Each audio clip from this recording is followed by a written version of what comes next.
What's up everyone, I'm Drubinski, and today I'm going to tell you what I found to be the hardest visas to get after visiting 191 countries.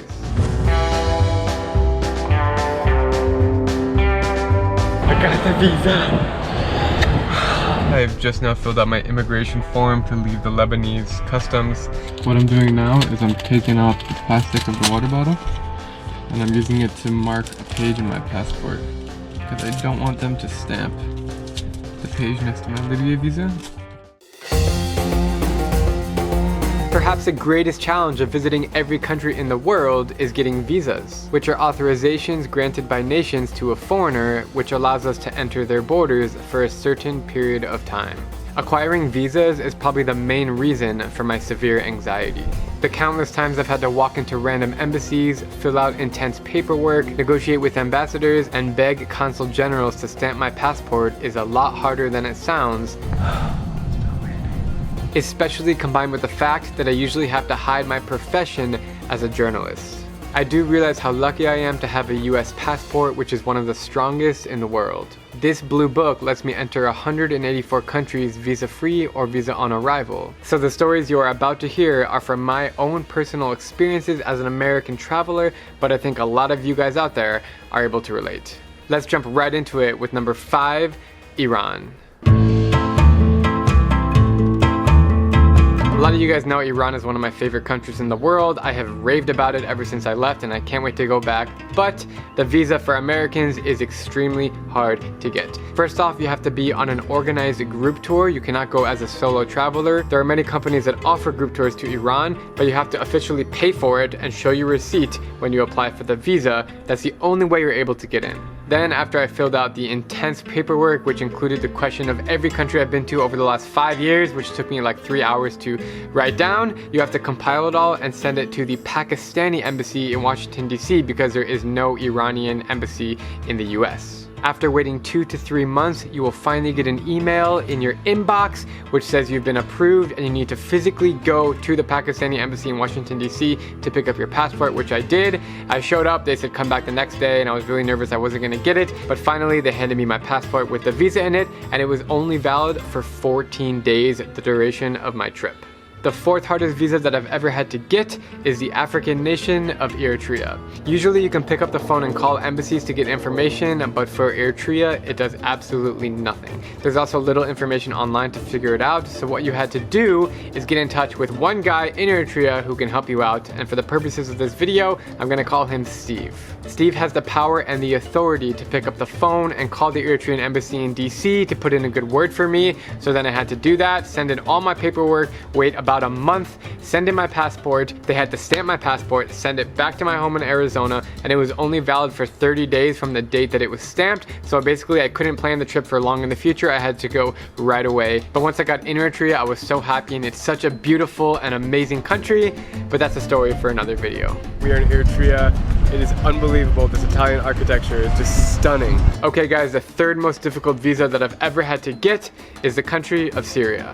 As there are almost no American tourists visiting Syria, I had to jump through about 200 hoops over the past 4 years to finally figure out how to get it. Unfortunately, I'm not able to disclose who I got it from or how I got it, but it is possible to get, and I think in the future it will start becoming a lot easier for Americans and other nationalities to get in.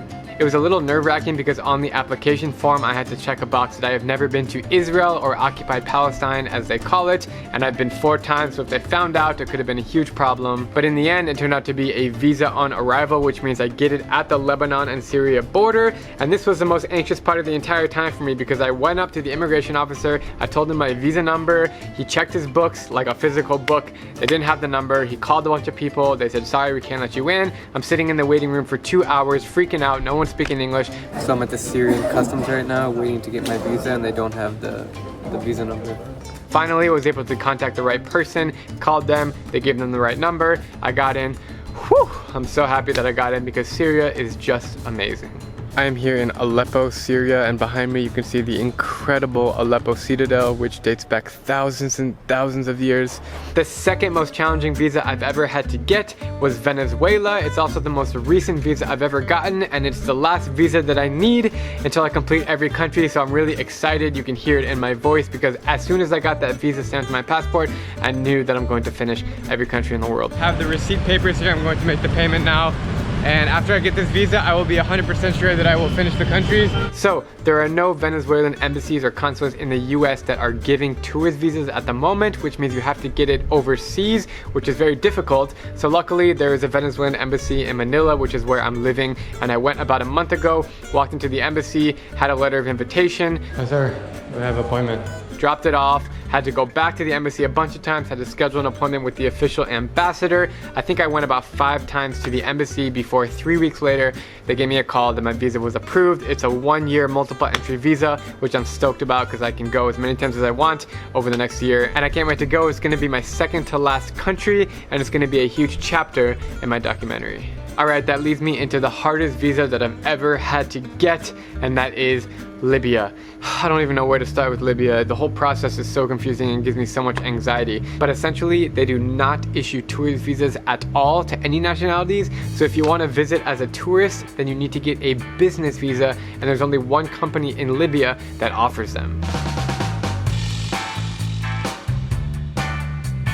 To get this business visa, you either have to go to the embassy in your home country, which is Washington, D.C. for me, or in Rome, they have like a satellite embassy there that they can issue it. So I had to fly all the way to Rome and wait for it.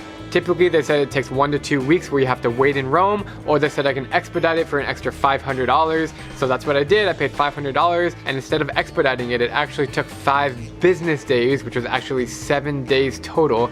And it was such a pain in the ass to get because I was literally booking my hotel each night in Rome thinking I was gonna get it, and I had nowhere to sleep. And the guy was very unresponsive, the one who was taking care of it. They were very unprofessional, not giving me updates. They had my passport, and I was freaking out that I wasn't gonna get my passport back. Running through the streets of Rome to go pick up my freaking passport. Hope it's finished. Swear to God, this Libya visa has been my hardest one to get yet. And when it was all said and done, you guys won't believe me, but it costed me about $3,000 just to get the Libya visa. If you factor in round trip flights from Rome, all the hotels in Rome, all my expenses in Rome, and the actual cost of getting the visa, it was just insane. I don't know what to say. I spent $3,000 just to get into Libya, and that didn't include the flights to Libya and the tour in Libya, so it was about $5,000 to visit Libya. By far my most expensive country, without a question. It was only a 3-day trip, which was the maximum I could take, so I spent over like $1,200 per day. Anyways, that's just part of the process. If you want to visit every country, that's what you have to do for Libya. All the land borders are closed, you have to fly in, and you have to get it that way, and it takes forever and it's annoying. But I got it, and I'm super happy because Libya was awesome. Alrighty guys, that wraps up my 5 hardest visas that I've ever had to get. As I mentioned at the beginning, this is for an American passport holder, but a lot of you guys will have similar issues with similar countries, so I just thought it would be a fun video to share with you guys. I hope you enjoyed. It would be awesome if you commented your hardest visas to get. If you have any questions, I'm happy to answer them. Hope you guys are staying safe out there. Thanks for tuning in, and I'll see you guys tomorrow.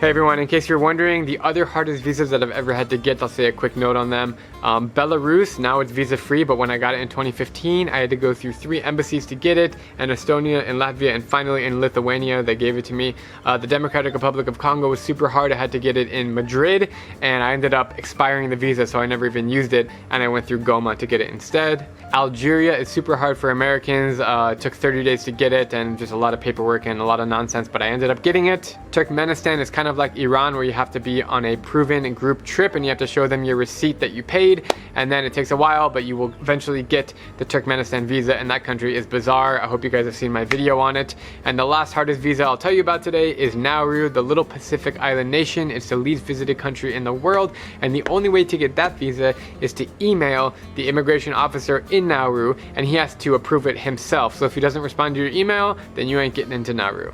That's all I got for you guys. Have a great day. Oh, my legs hurt from sitting for so long. See you later. I'm Drew Binsky, and if you like my travel videos, please click subscribe and join me as I plan to visit every country in the world.